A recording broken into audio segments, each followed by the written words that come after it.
It's week 6 in fantasy basketball. Welcome back to the playlist.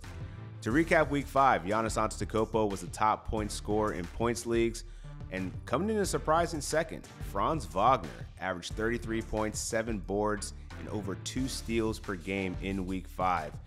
This dude just continues to put on an all-NBA campaign without Paolo Banchero.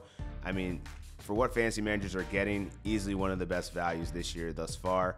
And LaMelo Ball dropped his first 50 ball of his career against the Milwaukee Bucks in a loss, unfortunately, but I think fantasy managers are pretty pleased with what they're getting from LaMelo Ball this year as a second-round value.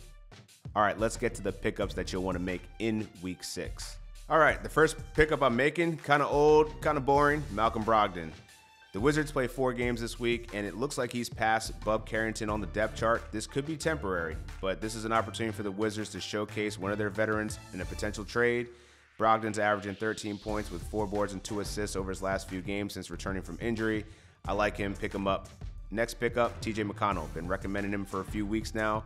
With Tyrese Haliburton not playing particularly well, I think it's just opened up a solid role for TJ McConnell on the bench. He's averaging over 21 minutes, but in those minutes, over his last 5 games, he's averaging over 12 points, close to 5 assists, and almost 2 steals a night. So that's pretty good production. It's a 4-game week for the Pacers. Load him up. Lastly, I'm picking up Royce O'Neal. Might be surprised because Kevin Durant and Bradley Beal are coming back. But I still think in this 4-game week for the Suns, Royce O'Neal's going to have value. He'll give you threes, rebounds, and stocks. And there's that Tuesday, Wednesday back-to-back where one of the stars might miss, only opening up more opportunity for Royce O'Neal. So get those 3 guys into your lineups this week. All right, let's get to the scheduled things you need to know. Week 5 was really great for streaming. Week 6 is just not it. There's only going to be a couple of days where you'll actually be able to hit waivers and pick up players that will provide production or counting stats to your lineups, and that's going to be on Tuesday and Saturday. There's no games on Thursday because of Thanksgiving, so that really doesn't leave too many options for fantasy managers. There are, however, 4 teams that play on those 2 days, Tuesday and Saturday. It's the Bucks, the Jazz, the Suns, and the Wizards. That's why I was recommending a couple of players on the Wizards as well as the Suns, because it's the advantageous schedule. If you can get these guys into your lineup, that's how you can get a little bit of advantage on your opponent. Now, I think it's important to mention that the Jazz play 2 sets of back-to-backs. They play on Tuesday and Wednesday, and then they play again on Saturday and Sunday.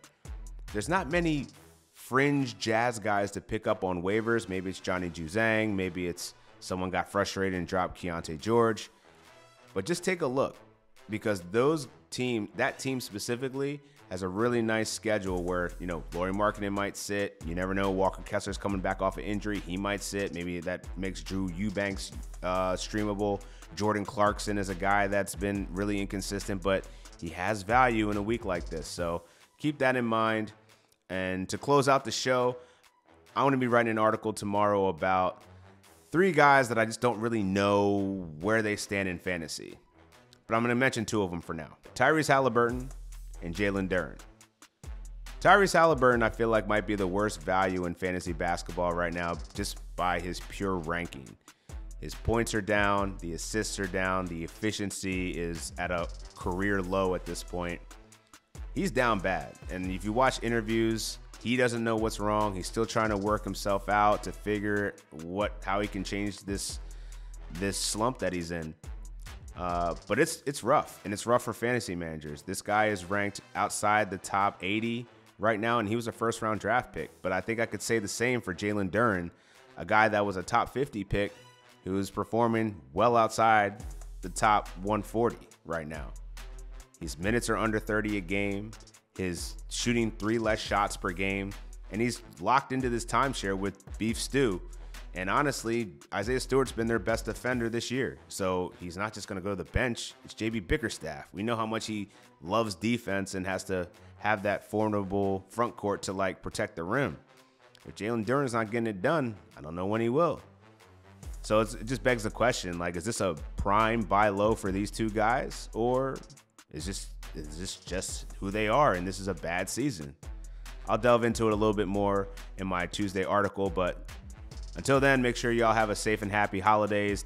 Happy Thanksgiving to everybody, and I'll see you in week 7 of the playlist. Peace.